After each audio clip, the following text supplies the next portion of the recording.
ఇవాళ అయితే పాలకూర ఫ్రై చేస్తున్నా అండి, నా స్టైల్లో అనమాట. ముందుగా పాలకూర వచ్చేసి సన్నగా కట్ చేసి పెట్టుకోవాలి కడిగి. ఉల్లిగడ్డ అయితే ఒకటి బిగ్ సైజు ఉల్లిగడ్డ చిన్న ముక్కలు కట్ చేసి పెట్టుకోవాలన్నమాట. కొద్దిగా బాండి హీట్ ఎక్కిన తర్వాత 4 స్పూన్లు అయితే ఆయిల్ వేస్తున్నా. అంటే మేము కొంచెం ఆయిల్ ఎక్కువ తింటాం అన్నమాట.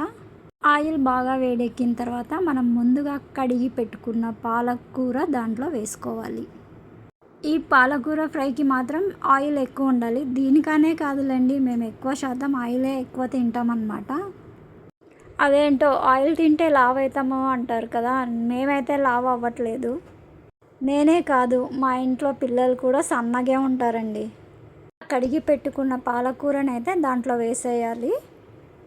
నాకు కొంచెం కెమెరా ఫియర్, అందుకే నేను కెమెరా ముందుకు రాలేకుంటున్నా.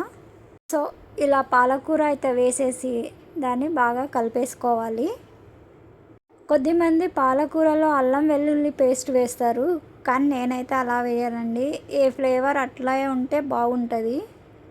అల్లం వెల్లుల్లి పేస్ట్ వేసినామనుకోండి రెగ్యులర్ కర్రీస్ లాగానే అయిపోతుంది. సో అందుకనే వేయను అనమాట.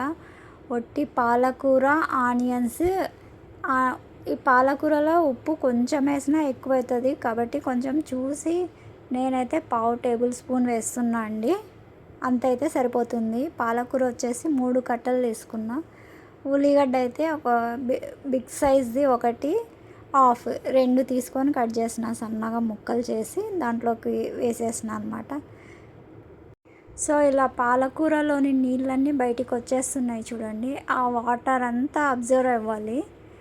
అవి ఆయిల్ పక్కన వచ్చే తేలేంత వరకు దాన్ని ఫ్రై చేస్తూనే ఉండాలి.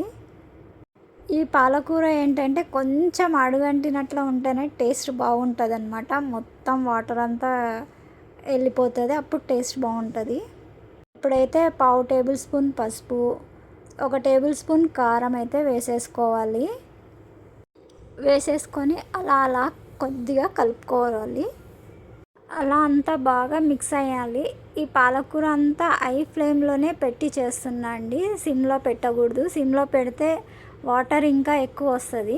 సో హై ఫ్లేమ్లోనే పెట్టేసి ఫ్రై చేసేయాలన్నమాట. సో అలా వేసుకొని అంతా బాగా కలిపేసి ఫ్రై చేస్తూనే ఉన్నా అనమాట. కాసేపు వదిలేసినామనుకో ఆయిల్ అంతా పక్కకు వచ్చేస్తుంది చూడు, అంతవరకు దాన్ని కలుపుతూ ఉండాలన్నమాట.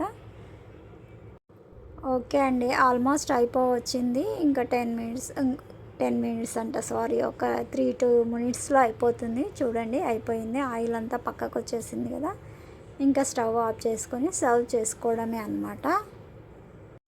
అలా కర్రీ అంతా ఒక గిన్నెలోకి తీసేసినాక దాంట్లో మాత్రం ఎప్పుడు కొద్దిగా రైస్ వేసి అన్నం కలిపి ఆ పాలకూరలో కలిపి పెడుతున్నా చూడండి.